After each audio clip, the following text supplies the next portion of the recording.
Okay, so I'm making this whole video fully dedicated to kind of just recap, talk about future videos, video formats, sponsorships, and really just to say thank you. I feel like usually once I actually start recording a video, I just get too involved where I forget to say things like, thank you for 20,000 subscribers. And I assume if you've cared enough to click on this video, you've probably already watched me before or you are subscribed, so thank you. And also throughout this video, your input is quite valued, so I'd love to hear it. And one thing I actually wanted to get into here are the videos that absolutely flopped. So if we scroll all the way down to my oldest video, you would see that it's 10 months ago. So I actually started posting on this channel about February of this year. One of them that kind of surprised me was this one here when I was talking about how it's actually important to choose the best mouse for you because it's a device you use so much.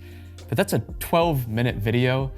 I think that could have been a YouTube short, and I actually have some plans for shorts later, as I'll get into, but yeah, that one didn't do so hot, but I learned a lot from it. Another one that I thought would have done better is the 14 macOS apps I use every day. I think one of the reasons why this didn't do good is if I scroll to the right, you can see it's iPhone 11 to 17. If I scroll to the left, that's when I unboxed my iPhone 17. I posted it during the biggest hype period of the new iPhones. No one cares about Macs, but the video was followed by my iPhone 17 unboxing and review, which as of today is the most viewed video on my channel. And just to clarify something, because I've seen some comments, if I scroll down here again, I made a video saying why I still won't upgrade my iPhone 11 in 2025, 8 months ago.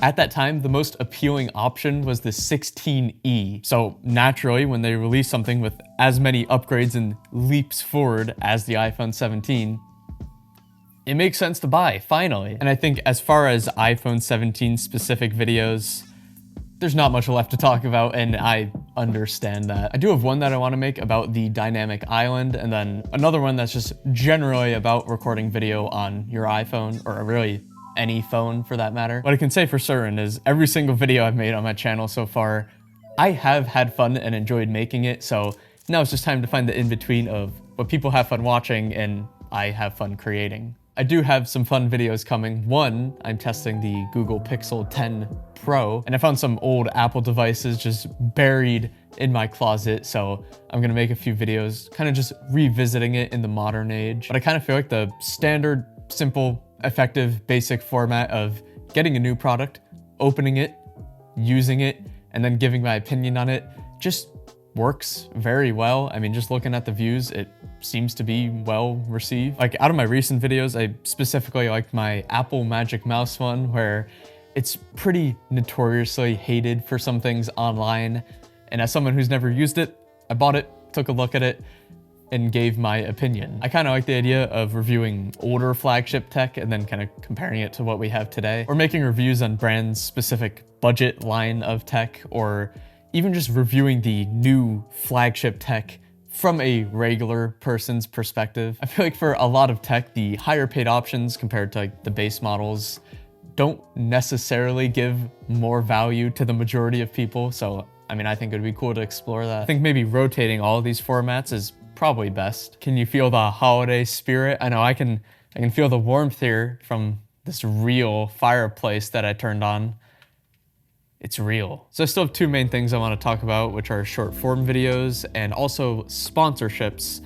But real quick, I think it'd be fun at the end of every year to talk about the exact tech and softwares that I'm using every single day. So for the end of 2025, I'm on my iPhone 17 and of course my M4 Max MacBook. Still rocking the Gen 1 SE Apple Watch and the Gen 2 AirPod Pros. And for cameras, I'm currently on my Sony FX3 and I also use my Sony a6500. And even though I have a bit of an itch to use Resolve and Premiere for video editing, currently I still am editing on Final Cut Pro. I plan my videos using Craft, and for my thumbnails I use Affinity Photo. And I upgraded a lot of my tech this year. I really don't see much changing next year, but I do want to try a lot of tech, so if you're a company, my email is in my bio. Now I think I'll just stick with posting one long form video a week on the weekends, but I do want to start posting some shorts, specifically for the ideas that are too quick or small or insignificant to post a full horizontal multiple minute length long video on. Part of the reason I haven't is I feel like with long form videos, at least when I'm watching them, I feel like there's some amount of like connection to the creator, while short form is specifically just get the information you need as fast as possible. And like the editing styles for short form is flashy. There's too many things going on at once for a lot of what I see. I'm not gonna do that. It's gonna be like this video, just, you know, vertical and shorter for ideas that are shorter. Okay, finally, I wanted to mention sponsorships, which is kind of like a touchy subject, especially with tech creators. But like, you know, I wouldn't have much of a YouTube channel without people watching. I wouldn't get any sponsorships without people watching.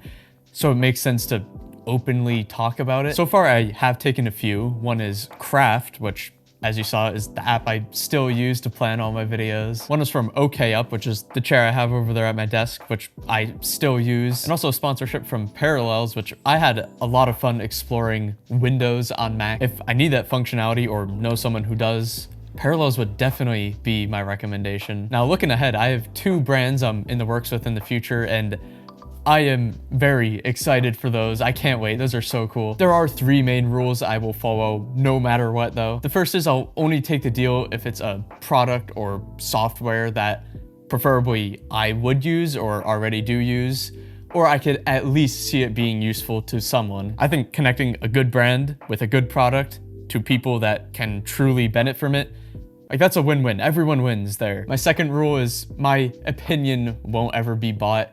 You can't pay me a certain amount of money to change my mind and how I feel about a product or software. I actually think if a brand sponsors a video and they allow it to be posted with feedback or criticism, that actually builds trust, not just between the audience and the creator, but also the audience and the brand, because I think it shows that they're willing to improve their product. And finally, I actually can't believe I have to say this. If one of my videos is sponsored, I don't care how unbiased I feel I am, I will clearly show and say that this video is sponsored. I'm like 90% sure that that is a law that you have to disclaim if a video is sponsored, but I see a lot of videos that are reading like an ad, but there's no sign that it is or isn't an ad. I don't know, transparency for me is very important. I don't want to be a loser influencer promoting products that I don't really care about just for a paycheck.